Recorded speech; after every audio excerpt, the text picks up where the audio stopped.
Association. With a week to go until the start of training camp, there remains a $14 million gap in contract talks between restricted free agent Tristan Thompson and the Cavaliers, sources told our Brian Windhorst. Sources say the Cavs have held firm at an offer of 5 years and $80 million, while Thompson is looking for a max contract of $94 million over that same span. If no deal is reached by the end of the week, Thompson may sign the Cavs' one-year qualifying offer of $6.9 million to become an unrestricted free agent. So his agent, Rich Paul, told ESPN last month that if Thompson signs the one-year qualifier, he will not re-sign with the Cavs long-term in 2016. Stephen A., what's going on? What's going on is this. Tristan Thompson is 24 years of age, played exceptionally well, come the playoffs, particularly the finals. He was a rebounding demon, and he has sat around while other folks have been taken care of. You've got a $14 million difference, or so is being reported. You made sure Iman Shumpert got his 40+ million. You made sure to re-up Timothy Mozgov. Obviously, Kyrie Irving, as well as he should have even beforehand, got his $90 million. But more importantly, you gave Kevin Love $110 million. Now, you could have kept Kevin Love for less than that. You didn't have to go out and give Kevin Love questionable knees, questionable back, $110 to $113 million. Why did you? Nobody is arguing with the fact that you have to keep Kevin Love. You let go of Andrew Wiggins, who has a lot of promise and seems to be on the rise, and stardom seems to be in his future. But the flip side to it is that you didn't have to take care of Kevin Love the way you took care of Kevin Love. And so when you look at it from that perspective, you have to ask yourself, why is that? It's because promises were made to Kevin Love, and they were obviously being kept because he seems to be David Griffin's kind of guy, whatever that means. Me personally, I like David Griffin. I think he's done I think he's done a really good job as the general manager for the Cleveland Cavaliers. Not that fond of his owner, Dan Gilbert, but Dan Gilbert does cut the checks, and he's unapologetic about doing so, so I will give him credit for that. But I do believe that a legitimate argument could be made, and here's where the big picture lies. Tristan Thompson in this situation right now is not about Tristan Thompson. I think it's about the legacy of LeBron James in Cleveland. And here is why I say that. LeBron James' long-term deal comes up next year. He's due for that. No matter what max dollars he's getting for this upcoming season, what max dollars he got last season, they clearly still had enough money to take care of Tristan Thompson. You just got to pay more with the luxury tax, okay? You could have chipped a few dollars off of an Iman Shumpert or Kevin Love. You didn't do that. You could have treated J.R. Smith a little bit better, even though he was stupid to opt out of his deal to come back for less money. You know, that was bad advice. But when you look at it from the Tristan Thompson perspective, the kid is 24 years of age. He's a rebounding demon. He defends. His offensive skills continue to improve. The upside exists there. Plus, you have paid Love. You've played Shumpert. You've paid Mozgov. And on top of it all, you still paid Anderson Varejao, who is older now, who isn't healthy and whatever.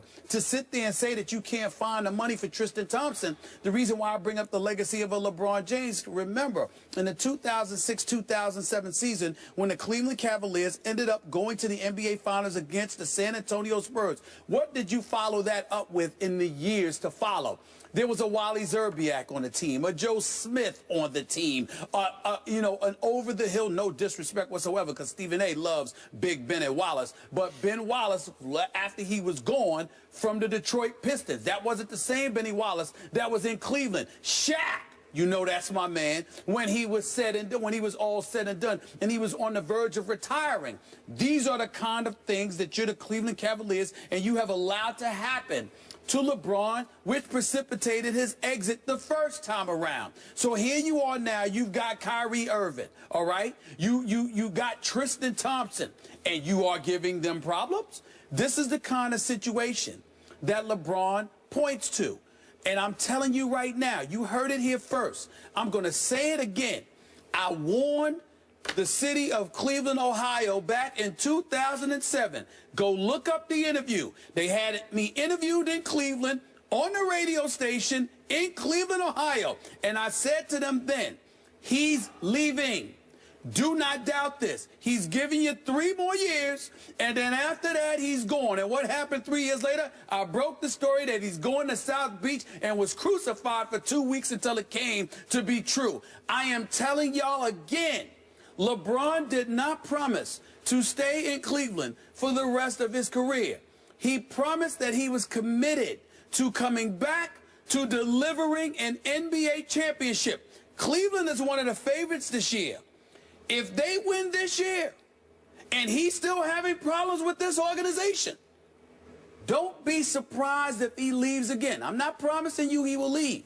I'm telling you LeBron could end up leaving again because of the personnel moves you do make and you refuse to make. I said it before. I'm saying it again. Listen if you want to. Okay, I'm not sure what all that had to do with Tristan Thompson. It has everything to do with Tristan Thompson because he's not happy about the fact that they haven't taken care of Tristan Thompson. And then Rich Paul is saying that Tristan Thompson may leave after this year if he's forced to sign the 1-year tender. But you're saying if they win a championship, he would leave. Right? Right. Okay, well, that would be a really good thing for Cleveland, right? I mean, that would be a big thing if they won a championship. Well, they would win a championship, of course, because he's committed to delivering a championship back to the city of Cleveland. Okay. But if you're going to show an unwillingness to keep young horses in place, okay, and instead bring guys or sign guys to $110 million with questionable knees and questionable backs and stuff like that, you now have a problem that he doesn't want to stick around and deal with. So the Tristan Thompson thing is important because LeBron wants to keep that guy. People like yourself, me, and others in the NBA community see nothing but upside with this kid. Oh, I love it. And not only that, he changed the way they play basketball. You can't justify not paying him if you paid the other guys. Had you not paid them, that would be different. But to not pay him and to pay those other guys, you got a problem. Okay, we're almost out of time, so we might have to save this for another day, but my issues are twofold with this salary structure here. I have no idea why you gave Kevin Love that much money. He's not worth that much money. I think that Tristan is worth $94 million and will be over the long haul. But I still can't, we probably don't have time to get into this. I don't know why LeBron would take the max. I keep telling you, Tim Duncan, coming off one of his best years ever, is making $5 million this year. LeBron's making 23. LeBron can make God knows how much money off the court. Why would he insist? I know it's a principle thing with the Players Association, that he's got to set the tone from the top. I get all that. But if you really want to win more rings, you take half that and make sure that Tristan, represented by your representative, is taken care of. Last point on this matter. You can make that argument like you made against Kobe because you're talking about going outside to bring another player in, and your cap comes into consideration then. With LeBron and the Cleveland Cavaliers, that's not relevant because you're talking about keeping your own player. And because you're keeping your own player, it's this an issue of the luxury tax number, which is offset by the money LeBron brought into the organization by his return. So you can't use that. Okay, but remember, San Antonio has the same issue with trying to keep a Kawhi Leonard, right? Yes. And they said, well, we can keep Kawhi because Tim has taken only $5 million this year. Guys, I'm sorry, I got to cut you off, but we might be able to readdress this either or later today or further in the week because there's so much to get into. More First Take after the break. We'll be right back. About the Yanks. I'll admit it, I'm concerned. Teixeira can't seem to get healthy. Sabathia is not what he used to be. The combination of those two things, along with the inconsistent play of a few of their guys. I mean, 1 minute, Beltran is smacking 3-run home runs against the Mets. Another minute, he can't get a hit against the Blue Jays. I'm concerned about it. It's not over yet. I haven't given up. I'm still going to believe in my Yankees. I'm going down with the ship. But I will tell you that I think the thing that concerns me is two things. David Price, who's an absolute stud. By the way, where did he go to school? Oh, yeah, Vanderbilt University. I love Price. Yeah. But I would tell you, I love Price, but I would tell you this. His level of production since he has arrived in Toronto has been Cy Young material. And when you combine that with the fact that Toronto has been doing what they've been doing without the services of Tulowitzki, I mean, I remember when Toronto lost a game, Boston came back on them the other night in the top of the ninth. I give Toronto a lot of credit. They've been hanging in there, and David Price has been an ace. We'll see what happens tonight with Severino pitches for the New York Yankees, and Ivan Nova goes after that. I still think the Yankees can win 2 of these 3 games. Then they'll only be a game and a half back. So the jury is still out, but I'll admit that I am a bit concerned. Your Yankees should be ashamed of themselves if they can't catch the Blue Jays after the Blue Jays lost the primary reason I picked the Blue Jays to beat. Yes. He's gone. I got a Romo-like bad break. He cracked his shoulder blade. They still got Donaldson and Batista and Price. I know, but Tulo, remember, everything changed when he walked in the door. And now they're 4-4 since he's been gone, and there's no timetable for him to come back. So all of a sudden, you got the greatest Cowboy-like break.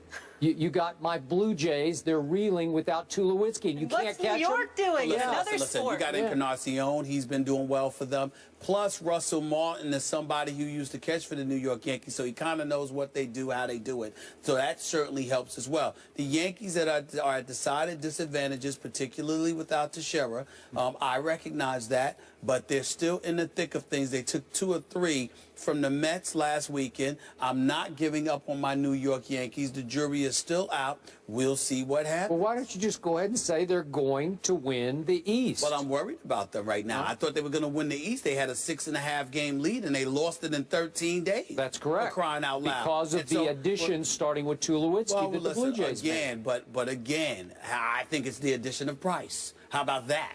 Price is a stud. He's only got one. He's got like 9 and 1 since he arrived. He only gets to play every 5 days, right? They got some bats, and we know they were scoring runs before Tulowitzki arrived. But now it's even more lethal, and you've got Price shutting people down. And obviously, when you've got a great pitcher like Price, it infuses the rest of your pitching staff, at least to some degree. So we understand what's going on with Toronto.